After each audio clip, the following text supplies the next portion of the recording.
I think that's what people want to know, because if they're talking to their kids, like, where were you last night? And if they misinterpret things, that can really be a problem.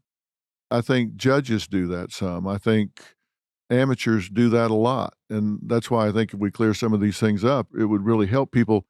I don't think they're going to be experts at this after we finish talking today, but it can keep them from misjudging some people and dropping the hammer on their kid because they looked up and to the right. Yeah. Yeah. Because they go, ah, you know, I read that's a lie. Yeah. Yeah. And we see a lot of that. We see the up left means you're lying. And there are movies that have done it. You know, I won't mention the names of the movies, but there are movies that have called it out and they were wrong.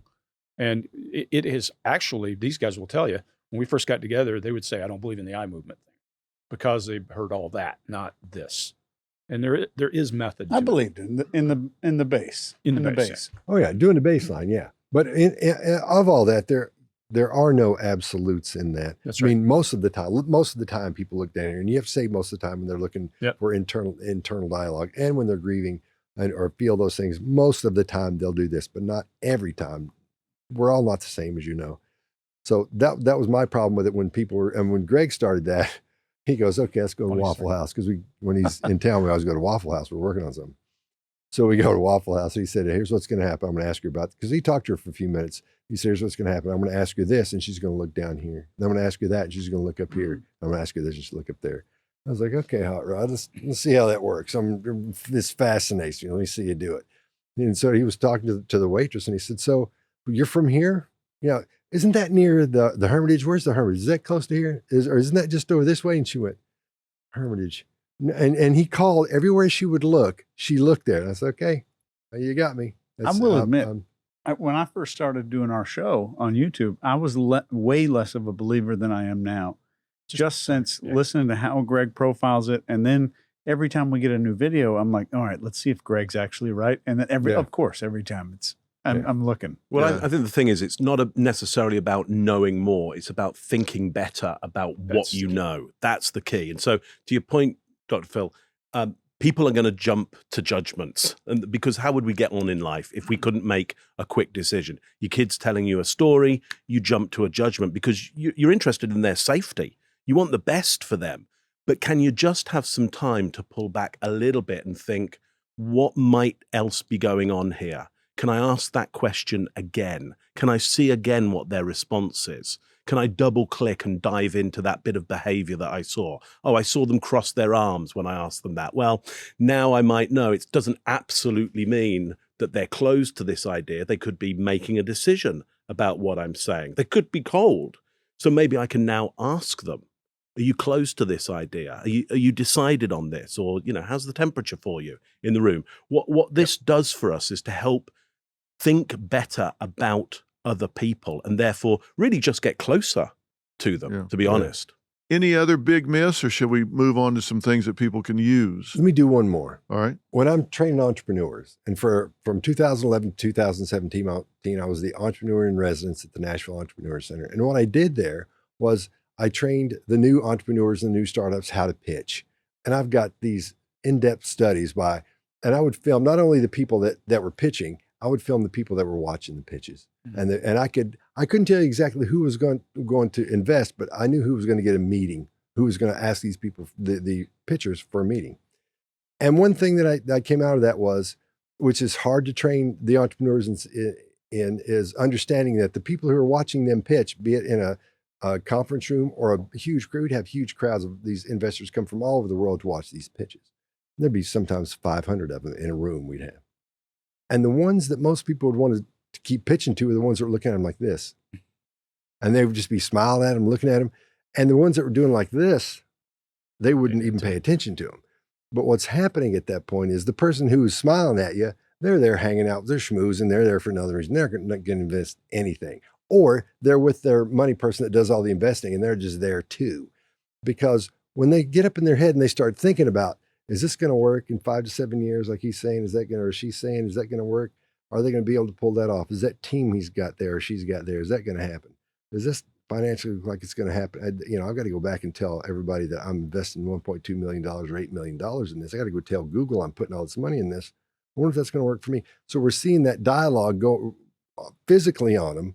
that's going on in here, and these people read it as negative. But when you zero in on those people who will cross their legs up, they'll get away from you, and they're trying to decide, is this guy full of it or not? Or is this girl full of it or not? As they're looking at you and making those decisions, they don't look anything like you would want them to look, like smile, like, yeah, I'm going to invest. Because not one person that has done it that I've seen so far since 2011, since my study started, not one person smiling at them was the one to invest. Their money person would invest. That was a different story. So I'd see who was smiling big and who was around them doing this. And quite often, just to their right would be, wherever the right, I don't know, would be their financial person that would say, okay, we need to do this or don't do it. That's the only time I saw that. With the person that was investing was actually taking advice from the person next to him. Yeah, I think some of it comes down to, if you're reading somebody's sincerity, just common sense of reading their behavior, like you're talking about. If I see somebody and I say, I'm having a party next Saturday, would you like to come? And they say, yeah, sure, see you there. They ain't coming. Right. They didn't take time to think about their schedule. But if somebody says, well, now, wait a minute, when is it? Saturday night, 7:30. All right. And they say, well, okay, hang on. Let me get my phone out and say, all right, what's the address? And how do you get there? And like, what kind of party? How should I dress? Yeah. Is there parking? And what's the dress code? And right. They're internalizing it. Right. They're coming. Yep. Yeah. Because they want to know, I don't want to show up in a duck suit if this is a full dress thing. Right. Do we bring Uber or can you park or what? If they're getting all the details, they're coming. They're planning with you. Yeah, that's common sense. Yeah. And sometimes that just goes over people's heads. You've got to read commonsensically what the person's giving back to you. Well, I think one of the things that you just brought up, cadence. When you're talking to somebody, when you ask a question and they jump to the answer very quickly, they prepared that answer. Unless it's just a simple, hey, do you want a hot dog? No, whatever that is. But if it's something that takes some thought and they jump to it, you should be suspicious.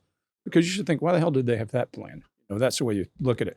But if you get to another one and the person usually hops along and slows too much, that might mean something too. So your point about common sense is important because we're looking at how do people think? How do they talk? I knew a guy when I lived in New Jersey. You could ask him, how's he doing today? Fine. And I would say, what do you think about? Well, I'm trying to figure out, what do you mean by that? Well, I meant a pleasantry, but to him, it meant something. So I think you have to take the person into account. Let's look into that idea of common sense, because it means there must be some commonality. Like, we're all in North America at the moment. There's a commonality around that. But like, I'm from England, so I'm not American. No shit. I thought you from Texas. No, I'm not. Got a weird accent. I'm glad that I managed to fool you for so long. But I was thinking Austin. And so there's that commonality. So people in different cultures do stuff differently. There may be some universals. But when you get into a different culture and you might be interviewing somebody and going, well, what's going on in their mind? I've got to know, well, how common is their world to mine? And therefore, stuff that is common sense to me is not necessarily common sense to them. Now, look, you may not have all the information to be able to work out what's going on, but at least by going, I'm probably not common to this person. I might get some stuff wrong about this. That's just better thinking. And the better you think, the smarter you are at whatever level, the better life you're going to have. Well, that doesn't even, you don't have to think about that as being UK. You can go from Utah, Wyoming, Montana to Georgia, Alabama. Totally. Yeah, everything's so different. Even subtleties of language that we've picked up over the ages. Oh, yeah. I saw it with juries all the time. I would have lawyers that were very personable with the jury. They would build a relationship with the jury and come in and say, good morning, maybe make a joke or a personal reference with the jury. And that would sell fine in Georgia, Texas, Oklahoma, Arkansas. They would go do that in Minnesota.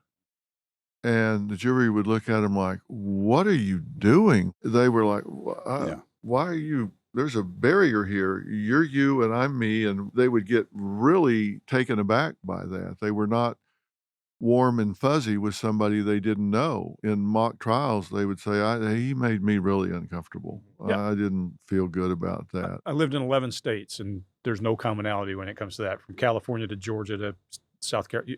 It just is different. Well, I think the biggest rule to all this is when you think everybody else is like you, you make some big mistakes. Which is most people. Which is most people think everybody else thinks like them. And the quickest way to figure out what someone secretly thinks is to ask them what they think everybody else thinks. Right. Yeah. That's the parent thing is I know what I did when I was young, so my kid must be up to no good. Absolutely. Yeah.